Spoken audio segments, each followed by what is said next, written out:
Back in January, my wife and I managed to get away from the misery of British weather and escape to the Sunshine State, Florida.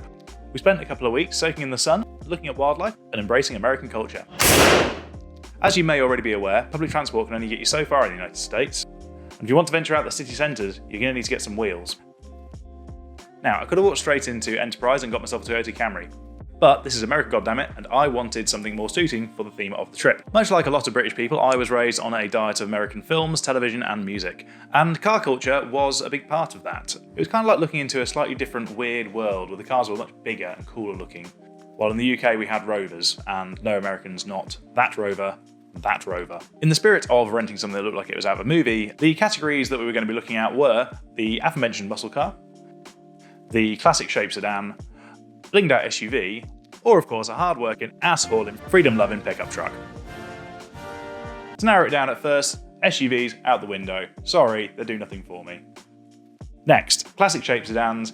To be honest, even in America they're becoming a thing of the past. They're not really the default shape for car and haven't been for quite a while. Also, we got that out of our system a couple of years ago with our wedding car choice, which was a bright pink Cadillac Fleetwood, and it was beautiful. Pickup trucks were very tempting. However, we were carrying a couple of suitcases around. I didn't really feel like leaving them open to the elements. So, muscle car it is. And a little bit of online searching did find me this, a 2020 Dodge Challenger RT. American viewers will need no introduction to this. However, to everyone else, it is a 2+2 coupe/muscle car powered by a 5.7 litre Hemi V8 kicking out around 370 brake horsepower. Of the relatively modern wave of muscle cars, this is actually my favourite design over the Ford Mustang or the Camaro. The iconic quad headlights at the front and the throwback taillight design are something that's uniquely American and really distinctive. I'm not usually a fan of remake cars, but I do really think the Dodge got this one right. Something about the proportions and the balance of modern and retro design really works. That, and I've watched too many movies like Vanishing Point and Drive. Not that Drive, that one. Anyway, I found the car on Turo. To anyone not aware by now what Turo is, it is a car rental app for things a little bit more interesting than what you usually find in a branch of Avis. Think of it as an Airbnb for cars. Prices can fluctuate on there, but you can find some deals, especially if you are hiring off-season. A lot of people on the app will also arrange airport drop-off for you, which is very convenient, apart from having to drive through the exit of Miami Airport. Cost-wise, the 6-day rental set us back $810. This included taxes, airport drop-off, and additional fees. For comparison, I got a quote for a Toyota Camry from Enterprise at Miami Airport, and that came $715. However, this is the advertised price on the website, and I suspect that there may well be some kind of hidden fee that would bring that price closer to the $800 by the time you pick up the car. To be fair, the mainline rental firms do have a few cars listed as sporty options, usually listed under Dodge Challenger or similar. I have fallen foul of the or similar asterisk before, and based on the lack of information available on the website in terms of the specifics of the car, there's a high likelihood you're going to end up with the base model V6 version. If I'm not going to get a V8 motor, what's the goddamn point? So with Turo, I could at least book the specific make and model and get photos of the specific car that I was hiring. And it cost me around 100 quid a day, which is not cheap, but for the experience of driving a muscle car around for a few days, it's not terrible. I've spent more than that on renting vans in the UK. London is expensive. I promise you I'm not sponsored. I would happily take sponsorship though, so Turo, hit me up. I do like money.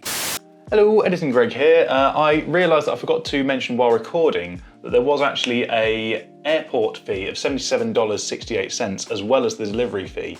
So in hindsight, I would probably advise people to try and get your car delivered to a hotel rather than the airport. Not only would you save quite a bit of money, but it means that your first journey isn't out of a very busy airport car park, which can be quite stressful.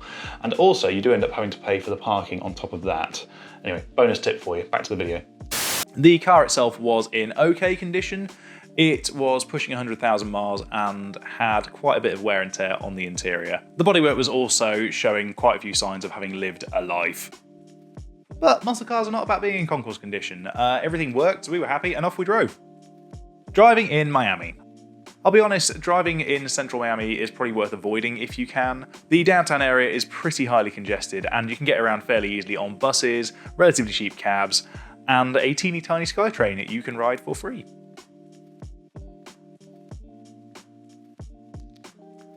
We generally drove straight past downtown Miami across the causeways to get over to Miami Beach, So I don't know, maybe I'm wrong. Maybe Central Miami is wonderful to drive around. Leave a comment. Got to get that engagement up. Miami Beach, technically a separate city to Miami, is on its own little island across the bay. It is fairly dense with traffic and there's quite a lot of one-way systems, so do keep an eye out for that. If you do need to drive around Miami Beach, I'd recommend doing it in the morning if you can. It's a pretty major party town and a tourist hotspot. It generally gets very busy throughout the afternoon into the evening with pedestrians, and a lot of them are drunk. I sure was. Something you'll notice pretty imminently driving in Florida is the horizontal traffic lights. Now apparently they're there for a variety of reasons, including better visibility, being able to fit them under underpasses, and also being less likely to be blown away by hurricanes. The famous Ocean Drive in Miami Beach was actually closed to traffic while we were there and pedestrianised. I get a feeling this happens fairly often, so I would not go expecting to reenact Scarface. I'd recommend setting up your sat-nav, your creature comforts, and familiarising yourself with all the controls of the car before setting off on your journey. We might have been a bit excited and forgot to do that. We ended up getting quite stressed while doing our initial drive. I make these mistakes so you don't have to. If coming from the UK, there might be a couple of things about getting into an American car at first that might catch you out.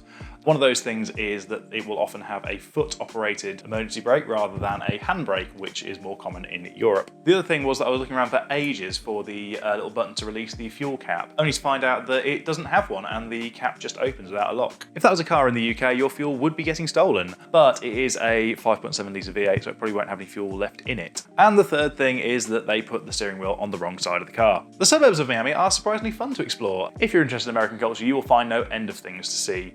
Anything from massive shopping malls to perfectly manicured suburban avenues. There really is something for everyone. Something to keep a lookout for when you are driving in the suburbs are the four-way crossroads that you'll come across. We don't really have those in the UK as much. They generally work on a first come first served basis. And I should probably not have to say this, but obviously every time you do see a stop sign come to a complete stop, even if it seems clear, there might be vehicles coming down quicker than you think. Florida's Parkway, however, is one of the most baffling roads I've ever driven on. Lanes suddenly split off with very little warning, and you can find yourself all of a sudden in an 8-lane wide stretch of motorway, and if you're not paying attention, you can be off in the wrong direction very quickly. Google Maps is also not very good at telling you which lane you're supposed to be in, so you really have to pay attention to what those signs are saying. Also, while trucks in the UK and Europe are generally governed to about 55 miles an hour, the ones in the US are not. They go pretty quick, so do watch out for them. Also, toll roads. Do make sure that your car is equipped with a SunPass transponder. They operate on a charge by mile toll system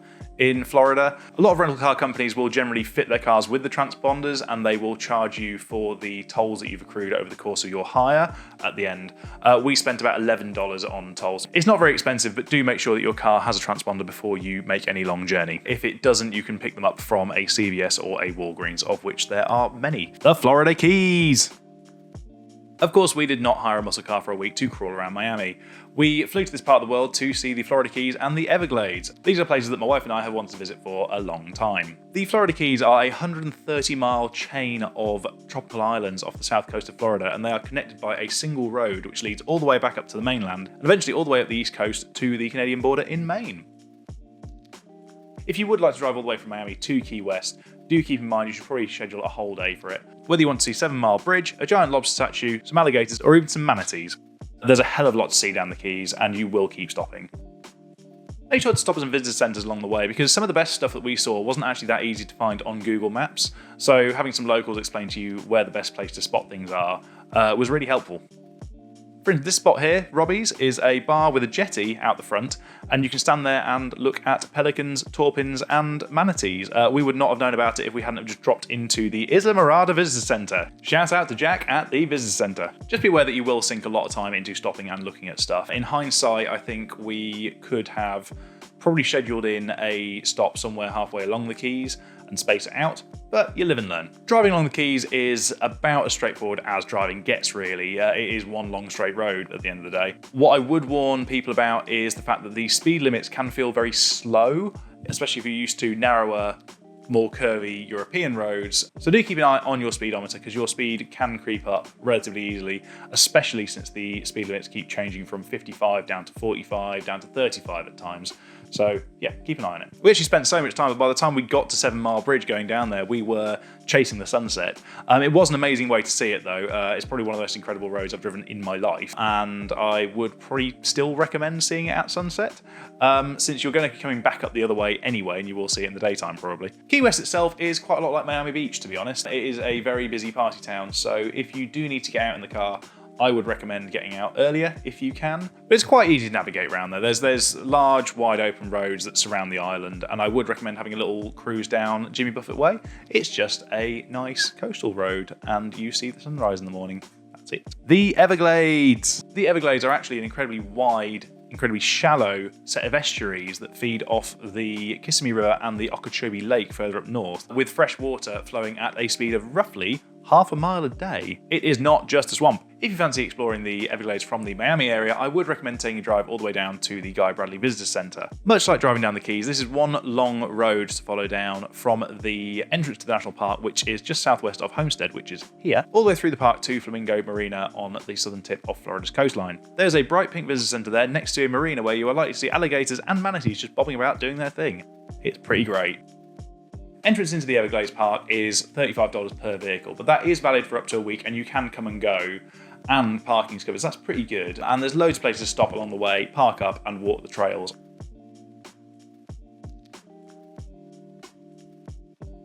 I would recommend doing that in daylight though. Alligators are nocturnal predators.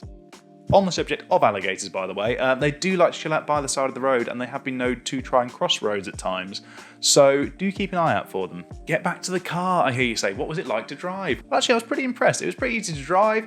The boxy shape makes it very easy to place in the road. Parking wasn't really that much of an issue. Rear visibility is pretty good for a sports car as well, actually. My reference point for that is a Nissan 350Z, so do make of that what you will. It has mod cons too, like a reversing camera and phone connectivity, so city driving is pretty easy in it too. This is very much an American muscle car, and you can feel quite a bit of weight when you go into a bend if you take it pretty hot.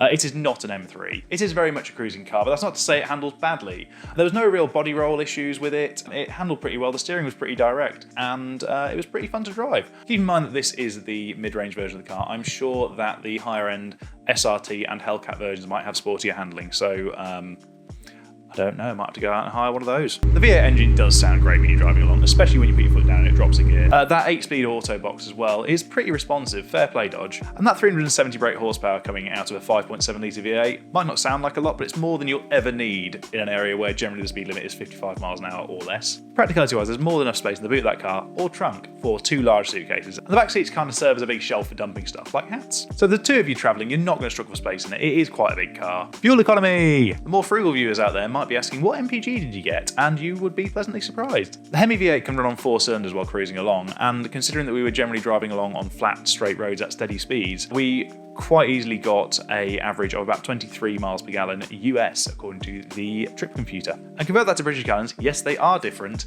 That's about 28 mpg. No, it's not a Prius, and it is going to drink a bit more fuel than your Ford Fiesta. But that's the kind of figure that I get out of my Subaru Outback, and that's a 2.5 litre. Fuel overall cost us this much over the period of our hire, and we covered this many miles, so make of that what you will. On the whole, the Dodge Challenger is a great car, and I was not disappointed. And if you're booking a trip out to the States anytime soon, I would recommend hiring one if it's your kind of thing. And I would suggest doing it soon while you still can. I hate to sound like a downer, but the V8 muscle car is on its way out. Both the Chevy Camaro and the Dodge Challenger finished production in 2023. Ford Mustang is still around, but there is a feeling it might be on borrowed time. Some people argue this is down to the nanny state clamping down on this kind of thing with emissions rules and regulations, but the truth is a lot more boring than that. People just aren't buying them anymore.